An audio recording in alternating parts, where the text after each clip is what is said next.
This is Electric Universe Eyes, and today I'm going to narrate from the book Stargazers and Gravediggers, written by Immanuel Velikovsky. File 3, page 281, titled Jove's Thunderbolts. My understanding of the nature of the sun and planets made me assume that these bodies are charged, or that at least their atmospheres are strongly ionized. I wished for several years that a check could be made on Jupiter. I took the opportunity of my lecture before the Graduate College Forum of Princeton University on October 14, 1953, and after presenting many reasons for believing that the members of the solar system, the sun, the planets, the satellites, the comets, the meteorites, are not electrically or magnetically neutral, made the following statement. In Jupiter and its moons, we have a system not unlike the solar family. The planet is cold, yet its gases are in motion. It appears probable to me that it sends out radio noises as do the sun and the stars. I suggest this be investigated. The lecture was a discussion of my theory of 1950, quote, in the light of new discoveries in the fields of astronomy, geology, and archaeology, end quote. I presented a considerable collection of recent findings that support the theory given in Worlds in Collision. It was natural to offer at the end of that register some new tests, and this I did by asserting that Jupiter sends out radio noises. The radio noises coming from the sun were explained as the effect of its great heat, but Jupiter is a cold planet, and therefore nobody expected radio noises coming from it or from any other planet. In conventional astronomy, Jupiter is an inert body, neutral in charge. In my understanding, it is the center of a powerful electromagnetic system. The summer of 1954, in a letter that I wrote to Einstein, I included these sentences. Quote, I question the neutral state of celestial bodies. There are various tests that could be made. For instance, does Jupiter send radio noises or not? This can easily be found if you should wish. End quote. It was a plea to help me convince others that this test should be performed. I did not doubt the result of such a test. Einstein did not respond in that instance. I have the original of my letter with many of Einstein's marginal notes.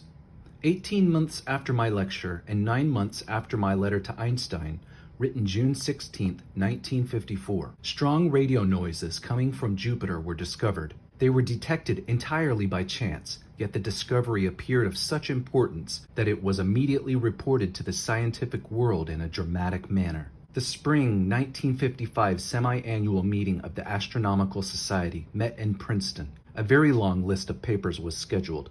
The new discovery was presented to the meeting because of its importance, though it was not scheduled, having been made only a few weeks earlier. The next day, the newspapers displayed the sensational discovery. The New York Times, April 6, 1955, in a column-long story from Princeton reported the news, quote, sound on Jupiter is picked up in U.S. Radio waves from the giant planet Jupiter have been detected by astronomers at the Carnegie Institution in Washington. No radio sounds from the planets in our solar system have been reported previously. The existence of the mysterious Jovian waves was disclosed by Dr. Bernard F. Burke and Dr. Kenneth L. Franklin. The two scientists said that they did not have an explanation for the observed radio emission. The press reported that the discovery was made entirely by chance when the Carnegie Institution astronomers scanned the sky for radio noises from faraway galaxies. The noises were so strong that the discoverers thought they were caused by some experiments in a neighboring radio station. It was only after they found out that the noises were repeated every third day for 6 minutes when the receiving antenna was directed toward the spot crossed at these minutes by Jupiter that the astronomers came to the correct conclusion, unexpected and surprising as it was. In November 1955, Harlow Shapley, reviewing the field of astronomy for the year that was coming to a close, selected a few highlights as the most important events of the year. At the top of the discoveries, he placed detection of Thunderbolts of Jove, or some similar strong electric effect in the atmosphere of the planet Jupiter, the first to be found from another planet in the solar system, end quote. Shapley did not know the true significance of his metaphor.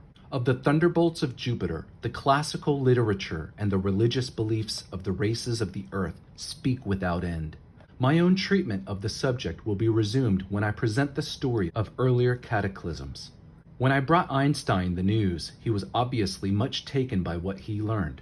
He was also embarrassed, for not only had he disregarded my request for this test, but also at our previous meeting he had stressed the great importance for the acceptance of a theory that it be able to generate correct predictions. He stood up and asked, "Which experiment would you like to have performed now?"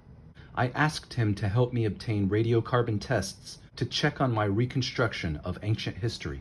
He was very emphatic in his desire to help me in this. This was our last meeting.